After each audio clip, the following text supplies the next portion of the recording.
Hola de nuevo chicos, aquí seguimos con el tema de anabolismo, centrándonos en ese proceso de fotosíntesis oxigénica que iniciamos ayer. Para ello, recordad que dividíamos ese proceso de fotosíntesis oxigénica en dos grandes fases. La primera, la fase luminosa, y la segunda, la fase oscura. Hoy nos vamos a centrar en iniciar esa fase luminosa y en concreto en estudiar las moléculas que me llevan a cabo esa captación de luz, que son los pigmentos. Para ello, yo tengo que ver que la fase luminosa, debido a su complejidad, la divido en dos grandes procesos. Un primer proceso que sería la captación de la energía luminosa y su transformación en energía química. Esta captación se lleva a cabo gracias a los pigmentos fotosintéticos, que van a ser moléculas capaces de captar una radiación concreta.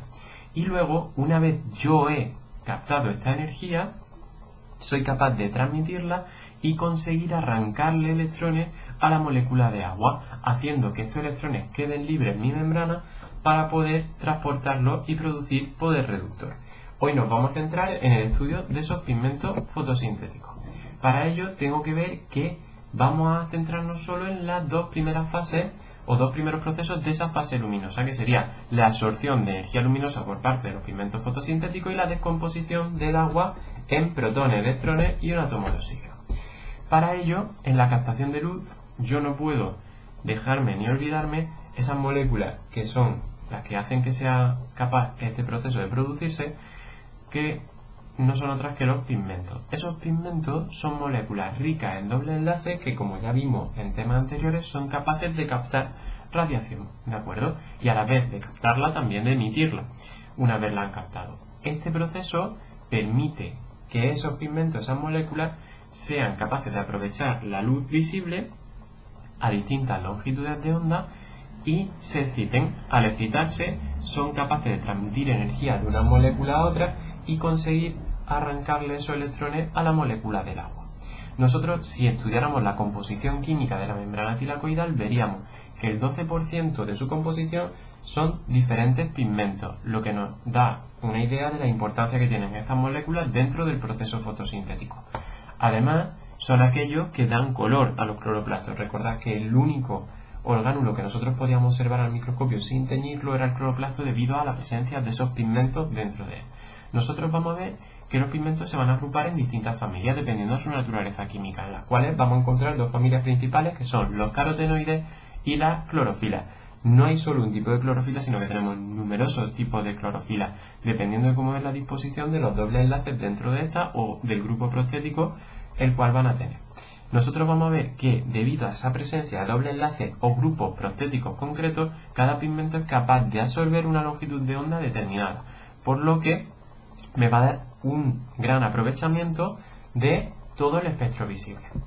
Nosotros tenemos aquí como ejemplo la estructura de la clorofila A. La clorofila A coincide que tiene los dobles enlaces situados de manera que puede captar una longitud de onda muy específica, y a su vez tiene como grupo prostético un átomo de magnesio que le permite tener unas propiedades que no tendría otra molécula diferente. Si nosotros nos fijamos en ese átomo de magnesio, ya nos da una idea de esa gran importancia que tienen las sales minerales dentro de los procesos metabólicos de las plantas y en general de todos los organismos. Por eso hacíamos tanto hincapié en el primer tema que las sales minerales son muy importantes y muchas veces son las grandes olvidadas, y es que forman parte de esta estructura que van a otorgar funciones concretas a las moléculas que estamos estudiando. Si nosotros recordamos el espectro visible, deberíamos saber que las longitudes de onda del espectro visible van desde el rojo hasta el violeta.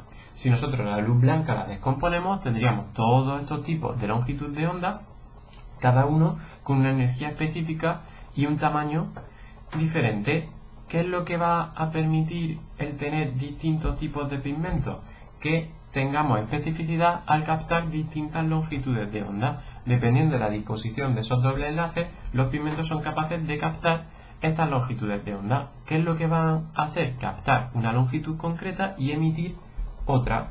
Por ejemplo, las clorofilas son capaces de captar rojo y azules, pero no verdes, de manera que se quedan todos los colores cercanos al rojo y cercanos al violeta, pero no los cercanos al verde. Por eso nosotros la clorofila la vemos de color verde, porque esa radiación que no es capaz de captar y que refleja. El resto de pigmentos le sucede lo mismo. Cada pigmento va a reflejar y a coger unas longitudes de onda concretas. Esto hace que la planta pueda aprovechar gran parte del espectro de la luz visible. Nosotros vamos a ver que esos pigmentos no se encuentran aislados dentro de la membrana, sino que se encuentran formando grandes complejos a los que conocemos como fotosistemas. Estos fotosistemas no son más que complejos dentro de la membrana que me sitúan los pigmentos muy cercanos uno a otro. Y yo, si estudio más a fondo cómo funciona el proceso, podría dividir esos pigmentos en dos grandes grupos dependiendo de su función. Un primer grupo que son los complejos antenas. Son pigmentos cada uno que absorbe una longitud de onda específica y al absorber esa longitud de onda, como estudiaremos cuando veamos la fotofosforilación, son capaces de excitarse. Esa excitación hace que suban de nivel y ese nivel se transmite en forma de energía al pigmento colindante hasta que llega a pigmentos más específicos capaces de captar la energía que han cogido los complejos antenas. Esos pigmentos específicos capaces de captar esa energía son los centros de reacción. Los centros de reacción van a ir acumulando toda la energía captada por los complejos antenas y transmitiéndola a la molécula de agua, provocando su lisis, su ruptura. Lo que van a hacer es romper esa molécula de agua, permitiéndome a mí obtener, por un lado, protones, por otro lado, electrones y por otro lado, un átomo de oxígeno. Estos protones los utilizaré para sintetizar moléculas reducidas, coenzimas reducidos. Los electrones los transportaré a lo largo de la membrana para poder sintetizar ATP. Y el átomo de oxígeno, cuando lo una a otro átomo de oxígeno, me generará ese subproducto del que hablábamos en la fotosíntesis oxigénica, ese oxígeno. De esta forma, yo voy a coger la energía lumínica, voy a almacenarla y captarla en estos complejos antenas, convertirla en energía, transmitiéndola a través de las distintas moléculas hasta que llega al centro de reacción y de esa forma arranco los electrones que voy a utilizar para sintetizar energía química. Lo que estoy haciendo es aprovechar la luz y gracias a que los pigmentos son moléculas con doble enlace, transmitir esa luz en forma de energía química. El fotón llegará a esas moléculas de pigmento que son los complejos antenas e irán viajando de pigmento en pigmento mediante la excitación de esa molécula hasta el centro reactivo. Una vez el centro reactivo ha acumulado la energía suficiente, es capaz de arrancar esos electrones al